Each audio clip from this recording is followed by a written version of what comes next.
Naga City. Ito ang lugar kung saan isinilang ang isa sa mga kinikilala bilang tapat at mahusay na mayor noon ng Naga at isa rin sa mga pinakamagaling na sekretary ng DILG. Siya ay si Jesse Manalastas Robredo na naging popular dahil sa kakayaban nitong pakikitungo sa iba't ibang uri ng mga tao, mapamayaman man yan o mahirap. Minahal siya ng mga ito lalo na sa kanilang lugar dahil sa noong mga panahon ng kanyang panunungkulan ay naging isa ang Naga sa most improved cities in Asia at naging model local government unit din ito at nagkamit ng 3 international awards at mahigit 30 national and regional recognition. Subalit sa kabila ng maganda nitong karera bilang sekretary ng DILG ay dumating sa kanyang buhay ang nakakapangilabot na kaganapan.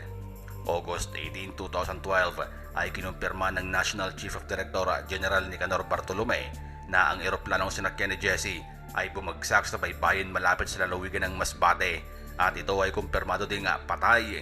Pero sa kabila ng aksidenteng ito ay mayroong mga nagkalat na mga balibalita na mayroon daw anomalya na naganap bago pa man ito bumagsak. Gusto nyo bang malaman?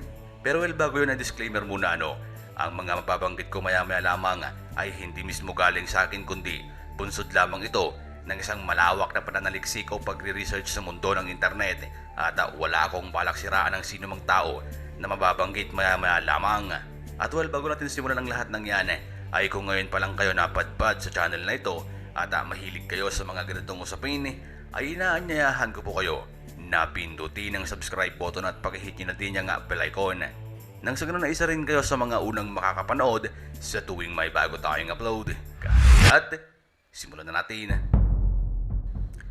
Si Jesse ay pinalaki ng kanyang mga magulang na mahilig makisalamuha sa lahat ng uri ng mga tao, mula sa mataas hanggang sa mga ordinaryong taong hindi nakapag-aral. Hindi ito naging mahirap sa kanya sapagkat ito na din ang kinalakhan niya at ang edukasyon din ang naging tulay kung bakit nahubog si Jesse sa personalidad na ito. Nagkumpisa si Jesse sa kanyang tanyag na karera noong umusbong ang gulo sa politika ng mabaril ang dating senador na si Benigno Aquino Jr. noong August 21, 1983. Nagbunsod ito ng malawakang kaguluhan sa bansa dahil kilalang hindi sang-ayon si Ninoy sa Marcos administration at siya ang lalaban kay Marcos sa darating na halalan. Nagalit ang pamayanan sa mga nangyari dahil sa political power over democracy sa Pilipinas. Dahil sa pangyayaring ito, ang medyang may oposisyon sa Marcos administration ay naglabas ng mga balitang ikasisira sa imahe ni Pangulong Marcos. Isa na dito ang pagnanakaw at mga kwentong may kinalaman siya sa pagpatay kay Ninoy Aquino. Para patahimikin ang kaguluhang nangyari ay nagsalita ang dating Pangulong Ferdinand Marcos sa press noong 1985 na mag-snap election o magsagawa ng eleksyon na mabilisan sa February 7, 1986 na kung saan nagdeklara siya ng nationwide non-working holidays para lahat ng mga nakarehistro ay makaboto. Sa maikling kwento ay natalo si Cory Aquino at dito nagsimula ang malaking kaguluhan dahil bumaba ang porsyento ng mga nagboto sa panahon na iyon kumpara sa dating halalan. Dumagsa ang iba't ibang protesta mula sa mga sektor ng bansa at maging sa mga planta at pagawaan. Sakto naman na si Jesse ay nagtatrabaho sa Magnolia sa mga panahon na iyon. Nagtayo siya ng SPADE o Society of Professional Advancement of Democracy and Enlightenment kasama ang 4 pa niyang mga kasamahan. Isa sa mga sumama si Jesse sa malaking rally na nangyari sa EDSA upang makiisa sa People Power Revolution nang mapatalsik ang mga Marcos sa Malacanang noong February 1986 pagkatapos ng halalan. Isa din si Jesse sa mga taong pumunta kaagad sa palasyo at doon ay kinakitaan siya ng mga tao na may malasakit sa bayan. At nang umupo bilang Pangulo si Pangulong Corazon Aquino ay isinilang din sa puso ni Jesse Robredo ang pag-asa na mababago ang kalakaran ng pamahalaan. Dahil na numbalik ang tiwala niya sa gobyerno ay pinagbigyan niya ang alok ng kanyang tiyong si Luis Villaferte na siyang gobernador naman ng panahon na iyon na bumalik at maging direktor sa Bicol River Basin and Development Program. Dito rin sa BRBDP niya nakilala ang babaeng nagpatibok ng kanyang puso at dinala niya sa altar. Ito ay ang kasalukuyang Vice President ngayon na si Leni Robredo. Dahil sa kanyang angking talino at pagmamahal sa bayan ay naging mayor si Jesse ng Naga City sa edad na 29. Siya ang pinakabatang naging punong lungsod 3 Tatlong termino siyang nanungkulan bilang mayor at kahanga-hanga ang kanyang mga nagawa dahil nagawa niyang mapabilang ang Naga sa most improved cities in Asia.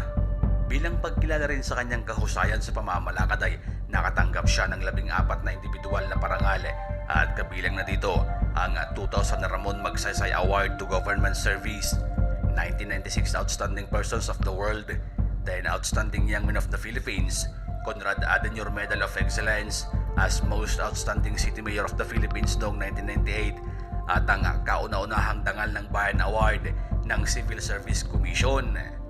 Noong March 2008 ay iginawa din sa kanya ang Honorary Doctor of Humanities ng Far Eastern University sa Manila. Dahil sa kanyang pinasok na politika ay iniwan niya ang kanyang trabaho sa San Miguel Corporation na kung saan ay sumusweldo siya ng 12,000 piso at ipinagpalit niya ito sa sweldo ng isang mayor sa halaga na 8,000 piso lamang sa mga panahon na iyon. Makikita natin ang kanyang sakripisyo sa sarili, dedikado at serbisyo na kung saan ay binigay niya ang kanyang puso para sa ikaayos ng Naga. Masasabi nating marami din siyang ipinatupad sa Naga na hindi naging popular sa umpisa ngunit nagbigay daan ito sa pagbabago at ikabubuti ng syudad. Noong 1995 ay nahalal si Jesse bilang Pangulo ng Liga ng mga Punong Lungsod sa Pilipinas at naging pinuno din siya ng Regional Development of Council at Metro Naga Development Council. Hindi naglaon ay itinatag niya ang Kaya Natin kasama ang ilang kasamahan sa gobyerno na isang kilusan na naglalayong magpalawig ng tunay na pagbabago sa pamahalaan at marangal na pamamahala. Nagserbisyo si Jesse bilang Naga Mayor sa halos 19 na taon bago siya ma-appoint na Secretary ng DILG o Department of Interior and Local Government noong June 9, 2010. Pagkatapos ng kanyang panunungkulan bilang mayor ng Naga ay kumuha siya ng master's degree sa John F. Kennedy School of Government sa Harvard University sa Cambridge, Massachusetts. At sa pagbalik niya ng Pilipinas ay naging consultant siya sa local governance.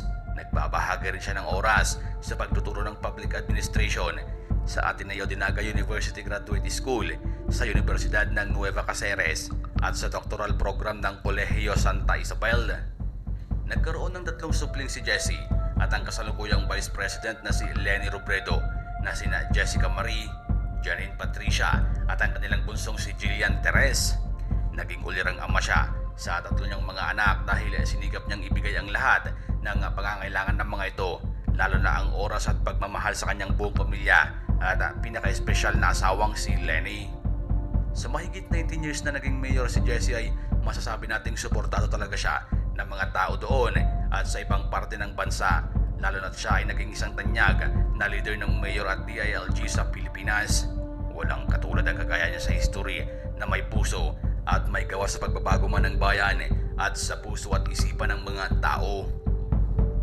Subalit sa hindi inaasahang pagkakataon, noong August 18, 2012, nang may swimming competition sa Naga City ang kanyang anak na babae at dahil naman mahal na mahal nito ni Jesse at todo suporta siya sa kanyang mga anak at asawa ay binibigyan niya talaga ng oras ang mga ito kahit na busy siya sa trabaho.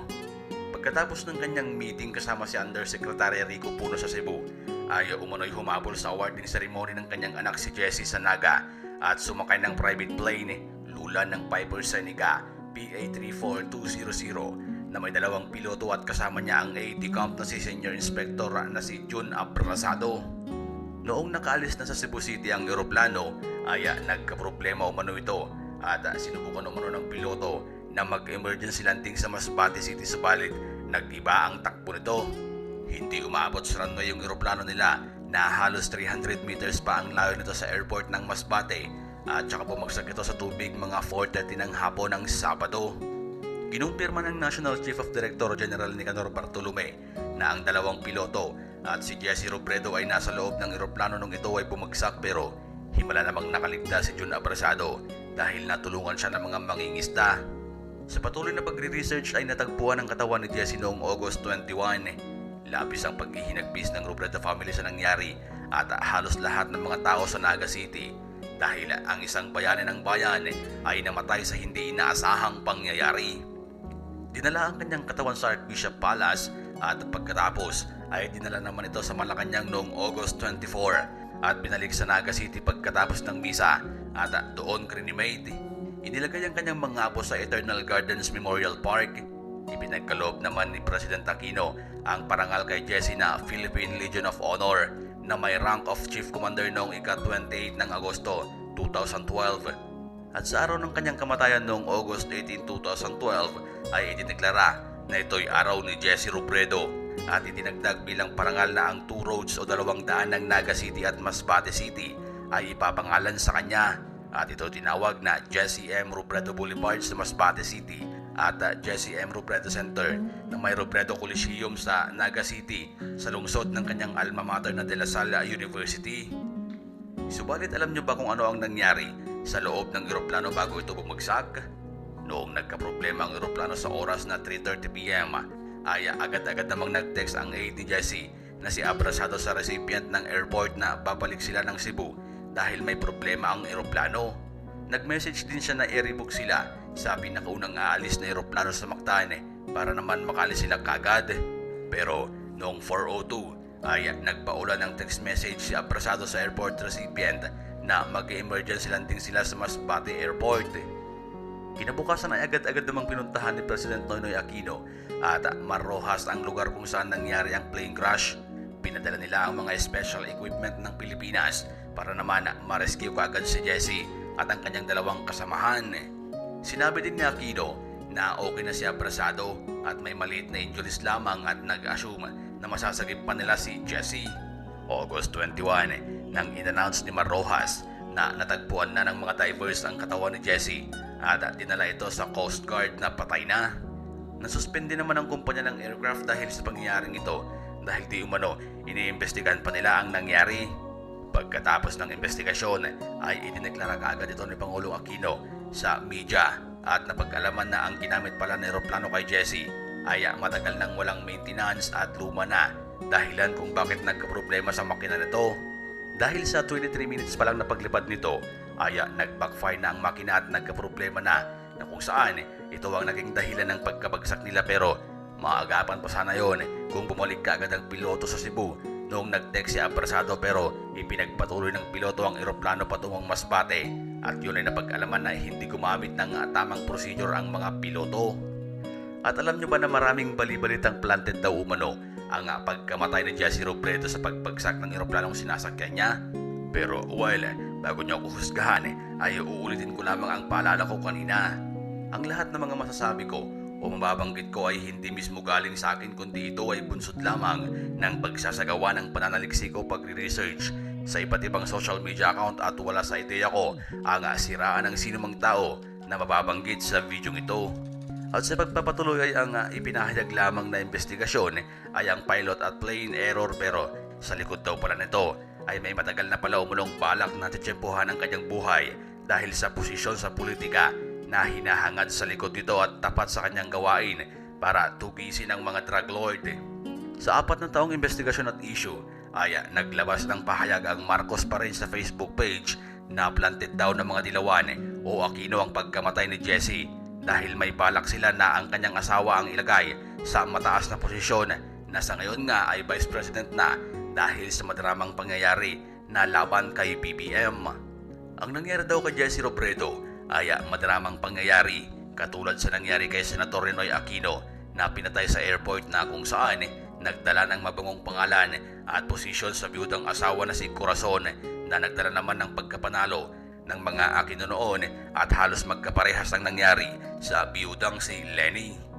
May mga balibalita din noon na nagkalat na ilang araw bago maganap ang plane crash ay inimbestigahan ni ex-DILG Secretary Robredo si Joel Pagdilaw dahil sa pagprotekta ng mga drug lords na isa sa 5 general na binanggit ni President Duterte. Ayon sa mga investigador ay ibang piloto ang kanilang natuklasan at hindi ang piloto ni Jesse. Ang eroplano na sinakyan ni Robredo ay bulok na ang makina at assemble lamang ito at napag-alamang na-crash na pala ito dati. Pagkatapos ng plane crash ay palihim na pinasok ang kanyang opisina at hinalungkat ang mga dokumento na maaaring ebidensya sa kasong isasampa. Subalit binaliwala lamang ito ng dating Pangulong Noynoy Aquino. Nagkalat sa balita ang issue about kay Leni Robredo na hindi niya tinutuon ng pansin ng hustisya sa pagkamatay ng kanyang asawa. Pero ano nga ba talaga ang katotohanan sa likod nito? Totoo nga kaya ang mga ito o sadyang gawa-gawa lamang? Totoo nga bang may gumagamit lamang kay Lenny sa likod ng mga ito o di kaya sadyang nagkakataon lamang na ipagpatuloy ang sinimula ng kanyang asawa? Kayo na mismo ang sumagot, pero kahit ano man ang katotohanan ay deserve pa rin ng taong bayan ang hustisya para kay Jesse Robredo dahil sa kanyang pagiging tapat sa trabaho at sa tao. Nawalang man siya ay nag-iwan naman siya ng isang magandang pamana sa kasaysayan ng ating bansa, ang kanyang chinelas government na sumasagisag sa mahusay, malinis at napagkumbabang pamamalakad sa gobyerno. Saludo po kami sa iyo, Sir Jesse Robredo. Rest in peace po.